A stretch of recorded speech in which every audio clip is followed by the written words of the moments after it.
ప్రభాకర్ నేనేమంటున్నా అంటే ఏదో ఒక కొలబద్దు ఉండాలి. అసలు ఏది ఇచ్చినా కూడా సంక్షేమ పథకం అనేది ఎవరికి? నిస్సహాయులకు సహాయం అందించడమే మా సంక్షేమ విధానం. నిస్సహాయులకు కొలబద్దు ఏంది మన రాష్ట్రంలో? తెల్ల రేషన్ కార్డు. సో తెల్ల రేషన్ కార్డు ప్రాథమిక అర్హత కింద వాళ్ళకు అమలు చేయాలనుకుంటున్నాము. రేషన్ కార్డులు లేని వాళ్ళకి రేషన్ కార్డులు కూడా మేము ఇస్తాం. ఏ కొలబద్ద లేకుండా ఇస్తే నేషనల్ హైవేస్ రోడ్లలో పోయిన వాటికి రైతు బంధు వేసినట్టు ఉంటుంది. మనం మీరు చూసిండ్రు పేపర్లలో, టీవీలలో. ఇప్పటి వరకు రైతు బంధు అనర్హులకు 22,000 కోట్ల రూపాయలు ఇచ్చిందని ఒక అంచనా వచ్చింది. 22,000 కోట్లు అనేది దేన్ని అంటారు ప్రభాకర్? అంటే అసలు లేఅవుట్లు అయిపోయి ఇండ్లు కట్టుకున్న కాలనీలకు, రోడ్లకు పోయిన భూములకు, గుట్టలకు, రాళ్లకు, రప్పలకు బుద్ధి జ్ఞానం లేకుంటే ఎట్లా పడితే ఎడా పెడా వేస్తే ఈ 5-6 ఏళ్లలోనే 22,000 కోట్లు అనర్హులకు వచ్చినాయని చెప్పి నిన్నమన్నే పత్రికలలో నేను చదివిన.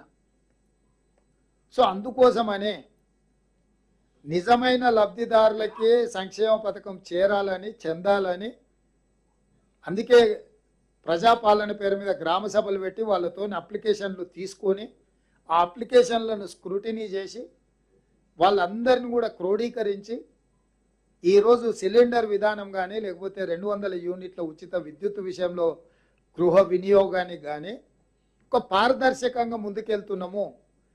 మేము చేస్తున్న ప్రయత్నం బాధ్యతాయుతంగా మేము వ్యవహరిస్తున్నాము. బాధ్యతారహితంగా ఎట్లా పడితే అట్లా ఎడాపెడా ఏదో చేసి చేతులు గాలినాక ఆకులు పట్టుకున్నారన్న విధానానికి స్వస్తి చెప్పదలుచుకున్నాము. ఇది నిరంతర ప్రక్రియ.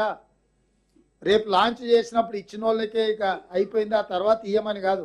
ఎవరికి వాళ్ళు రాని వాళ్ళు మళ్ళీ మండల కార్యాలయాలకు వెళ్ళి వాళ్ళ అర్హత ఉన్న వాళ్ళు అక్కడికి వెళ్ళి ఇచ్చి వాళ్ళు సవరించుకొని తక్షణమే అది పొందొచ్చు. ఏదైనా కారణం చేత ఎవరికైనా ఉచిత విద్యుత్ విషయంలో కానీ, సిలిండర్ విషయంలో కానీ ఏదైనా అవకాశం రాకపోతే ఎవ్వరు ఆందోళన చెందాల్సిన పని లేదు. మండల కేంద్రంలో ఉండే ప్రభుత్వ అధికారిని కలిసి వాళ్ళ ఆధార్ కార్డు, వాళ్ళ రేషన్ కార్డు చూపించి ఇది మా కరెంటు మీటర్ నెంబరు, లేకపోతే మా గ్యాస్ కనెక్షన్ నెంబర్, ఇది మమ్మల్ని లిస్టులో చేర్చండి అంటే అక్కడికక్కడ హెల్ప్ డెస్క్ పెట్టేసి అక్కడికక్కడ పరిష్కరిస్తాము. ఎవ్వరు అపోహ చెందాల్సిన పని లేదు. ఇది నిరంతర ప్రక్రియ. మొన్న గ్రామ సభలల్లో తీసుకున్న అప్లికేషన్లో స్క్రూటినీ చేసి అన్ని సరిచూసుకొని ఈరోజు వాళ్ళతో ముందుకెళ్తున్నాము. రేపు ఏదైనా ఎవరికైనా అవకాశం రాకపోతే అక్కడ మండల కేంద్రంలో ఉండే అధికారులను కలిస్తే తక్షణమే వాళ్ళను కలిస్తే ఎవరైతే మన ప్రజాపాలన అధికారులుగా, మండలాధికారులుగా పోయినరో వాళ్ళకి ఆల్రెడీ పవర్ డెలిగేట్ చేసినాం. ఎవరు వచ్చినా ఎంబడే కరెక్షన్ చేసేసి కొత్తగా లబ్ధిదారులను కూడా పొందుపరచండి అని.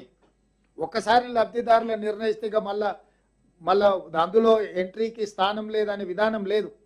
విస్పష్టంగా మీ ద్వారా తెలంగాణ సమాజానికి నేను చెప్పదలుచుకున్నా, ఎవరిదైనా ఏదైనా కారణం చేత 500 రూపాయల సిలిండర్ విషయంలో కానీ, 200 యూనిట్ల గృహ వినియోగానికి ఉచిత విద్యుత్ విషయంలో కానీ ఏదైనా అవకాశం రాకపోతే మండల అధికారి దగ్గరికి వెళ్ళి, మన ప్రజాపాలన విషయంలో ఎవరైతే అధికారులు మీ గ్రామానికి వచ్చారో మండలాధికారులు, మండల స్థాయి ఎంఆర్ఓ కానీ, ఎంపీడీఓ కానీ, వాళ్ళ దగ్గరికి వెళ్ళి మీ వివరాలు ఇచ్చి ఎంబడే కంప్యూటర్లో మీరు వాటిని సరిదిద్దుకోవచ్చు.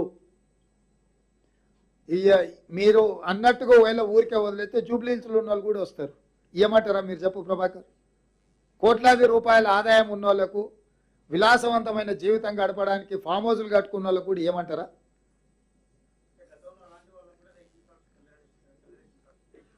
అట్లా ఏమైనా ఉండి నీ దృష్టికి వచ్చి రాంబాబు ఇది తప్పని చెప్తే తప్పకుండా రద్దు చేస్తాం. ఒకవేళ జూబ్లీహిల్స్లో ఉన్న వాళ్ళకి ఎవరికైనా అట్లా తెల్ల రేషన్ కార్డులు ఉంటే తప్పకుండా రద్దు చేస్తాం.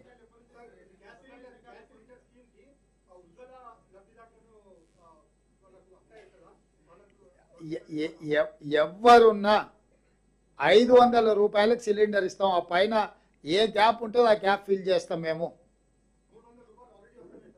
ఏది వచ్చినా మిగిలిన బ్యాలెన్స్ మేము ఇస్తాం.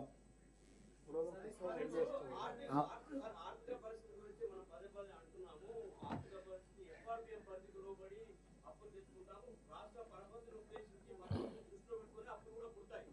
దేశవ్యాప్తంగా ప్రతి రాష్ట్రం కూడా అవలంబించే విధానం అదే.